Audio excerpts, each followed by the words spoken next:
Focus right here. I am. 2, 3.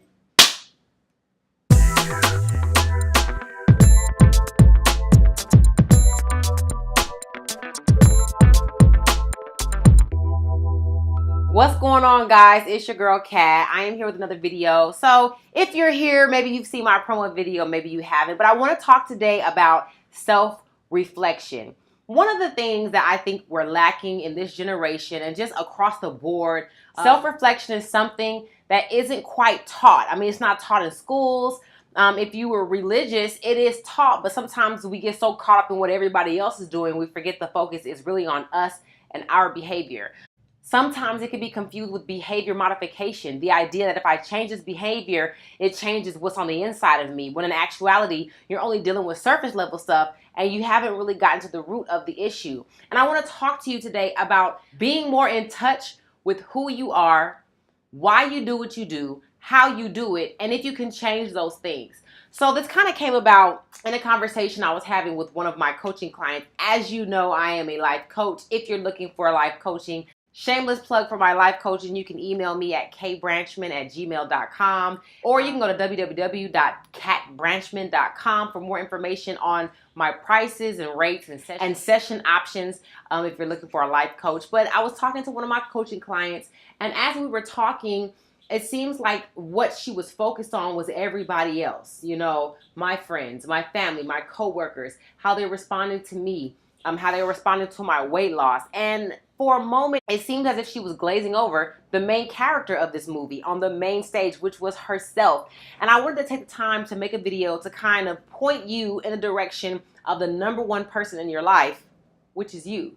Now, I know many people have other responsibilities, children, spouses, pets, family members who may be sick, businesses that you're running, important job positions. But at the end of the day, none of that stuff matters if you're depressed, worn out, on your last, running on fumes, you know, feeling heavy, feeling burdened, feeling down.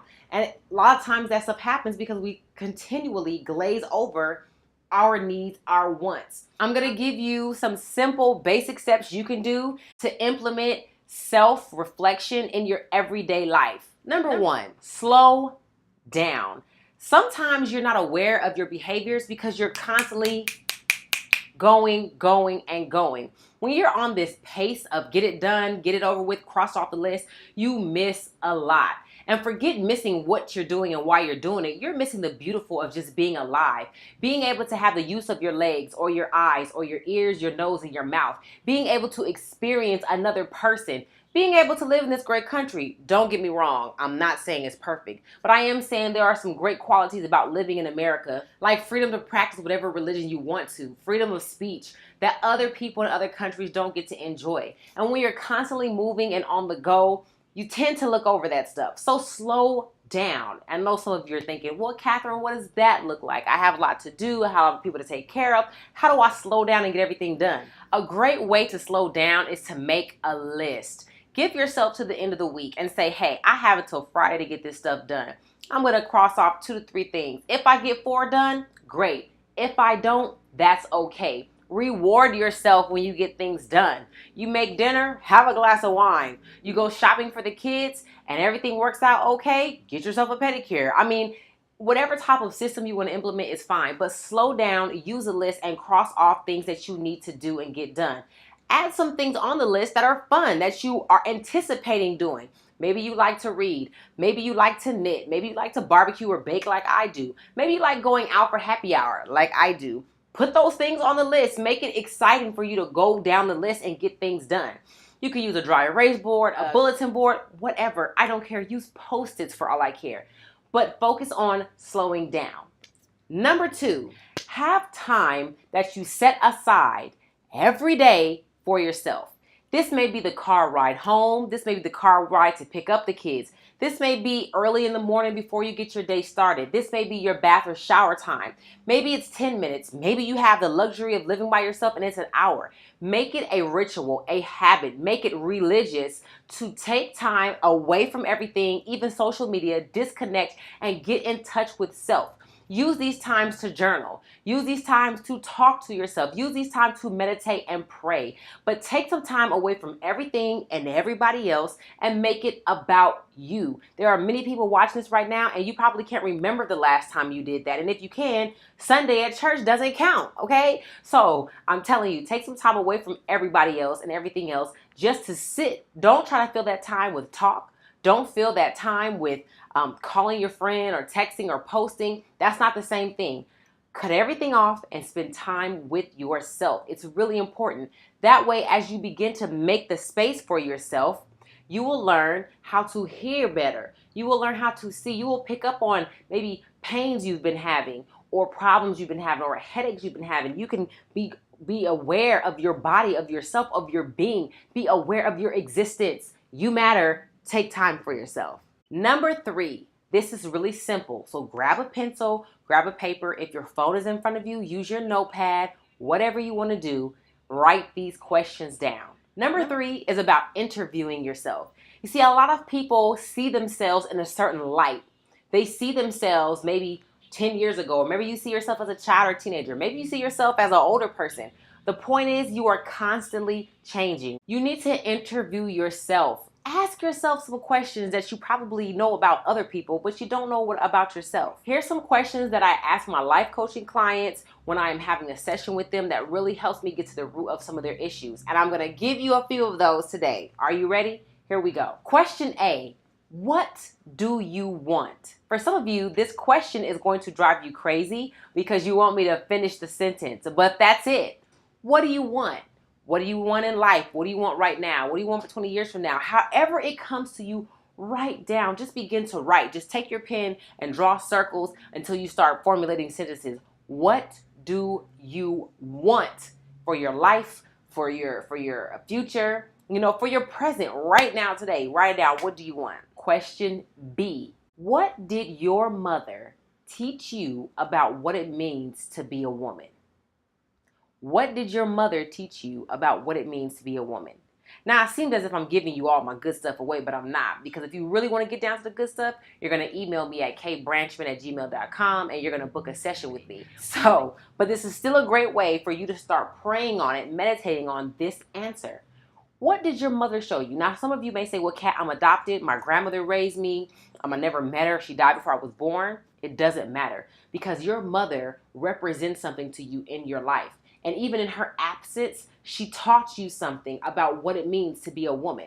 If you're a man and you're watching this, what did your father teach you about what it means to be a man?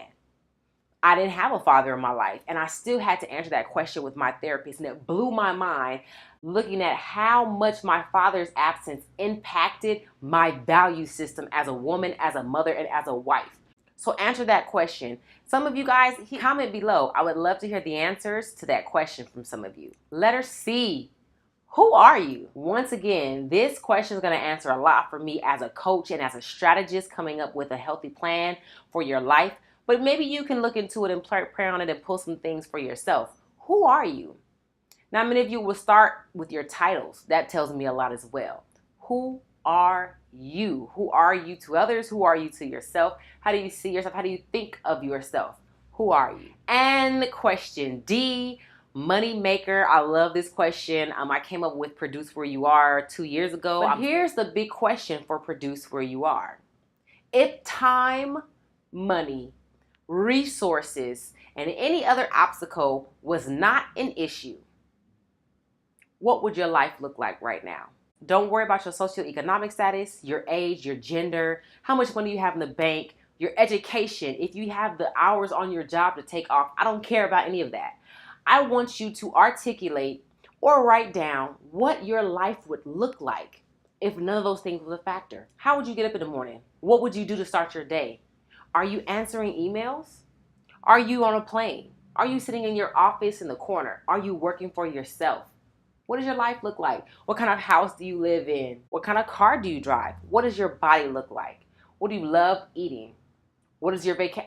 Answer it. This is about a 5 or 6 page paper answer, but the point to this is to reveal to you either all of your dreams and desires or lack thereof. I'm very surprised at these answers sometimes because people are very shocked that they cannot answer it because they haven't given themselves the space or the time to dream, to think, to imagine, to hope. And that's a sad place to be. So I hope today you got something from this. I hope I helped somebody today. Like I said, please email me at kbranchman@gmail.com if you are looking for a life coach. There are a lot of people who don't know if they need a life coach, and you can email me to even ask me that, and I'd be happy to work with you. I also have a podcast that we produce every week with myself and my best friend, Leilani Chavez. That link is also in the description box below, as well as a link to RSVP for Sip and Chat. I also leave my donation information in the description box below. I have a lot of supporters who will send donations, and I'm accumulating them to try to put on a tour to come see all of my wonderful followers in a nation tour where I can come to your city or a city near you, and I can speak and encourage and motivate, take pictures, eat dinner, and just connect with my fan base. But that takes money. So if I've ever blessed you in any way and you're looking for a way to pour back into my life, I left my donation link in the description box below. Thank you guys so much. Please remember to like, subscribe, and share. Comment below if this video has helped you,